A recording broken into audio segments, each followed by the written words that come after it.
Study Section 11, Trade Union Education, a Case Study. Introduction. In this study session, you will discuss the trade union education with a particular reference to the Certificate in Labor Studies offered in the College of Labor throughout Africa.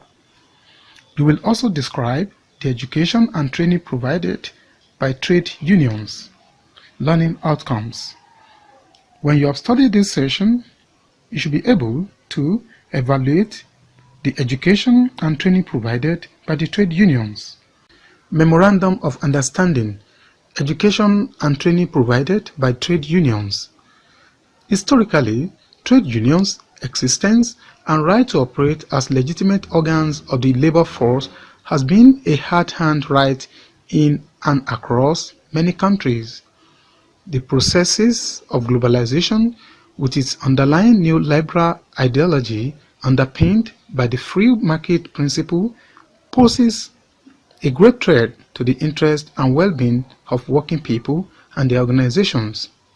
To understand the nature of neoliberal policies, their underlying principles and implications for workers and their organizations' demands calls for new ways of doing things altogether and some measure of technical competency across all spheres of life. For trade unions, this has necessitated the need for some organizational culture that demands professionalism in trade unionism and a shift from bare militancy which characterized their participation in the past. Today, trade union strategies such as strikes, demonstrations, and logout, among others, have to large extent given way to social dialogue. More social dialogue means that trade unions require enhanced knowledge about the political, economic, and social situation to be able to dialogue with stakeholders on issues that affect workers beyond wages and working conditions. Whilst education plays an important role in raising awareness among union members, training, on the other hand, provides workers with skills needed to address the challenges that confront the labor movement both at the national and enterprise levels. Trade unions in Ghana have shown high commitment of educational support and training for their members. Most of the unions have negotiated educational bursaries both for their members and their immediate families. Unions also offer in-house or in-service training to create awareness of issues in the labor movement and to equip members for effective union activism.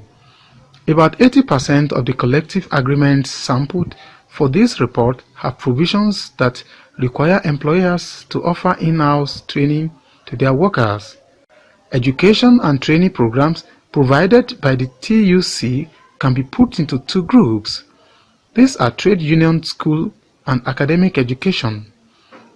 The latter comprises formal education and the award of certificates with special focus on trade unions, while the former comprises in-house training programs organized by the TUC and its affiliates. The purpose of this study is to examine the major programs under these two broad groupings. Academic education provided by the TUC. Over the years, the TUC and its member unions have complemented the efforts of government in the provision of education and training. The TUC has established specialized departments to lead union capacity building.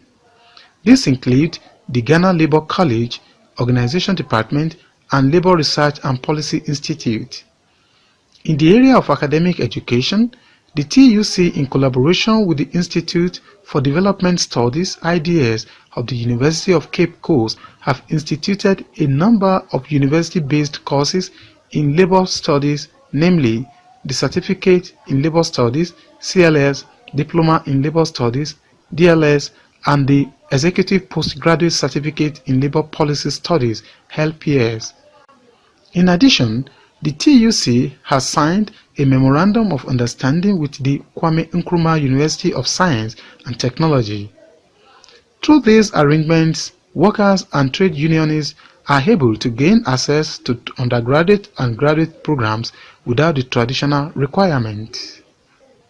In all these programs, participants are equipped with the knowledge and skills in areas such as labor economics, gender and labor relations, industrial relations, computing, trade union management, language and communication, research methods, statistics, international labor standards, accounting and financial statement analysis, and occupational safety, health, and environment, among others.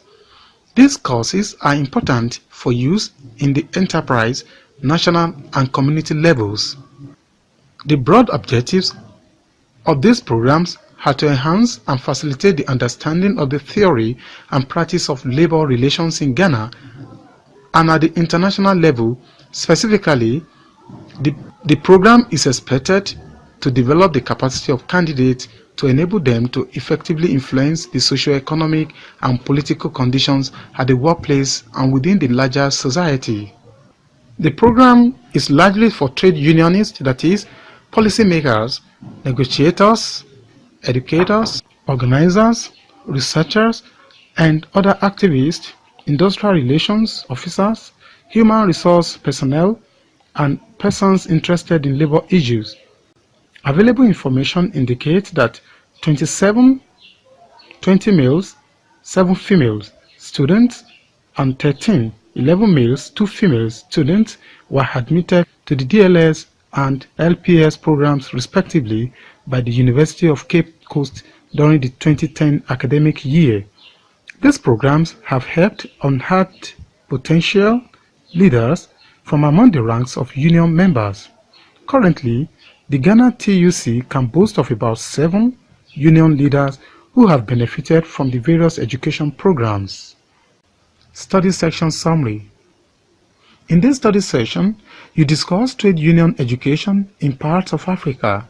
You describe the different types of trade union courses that are run by institutions around Africa with reference to the Ghana College of Labor. This is the end of study section 11. Thanks for listening.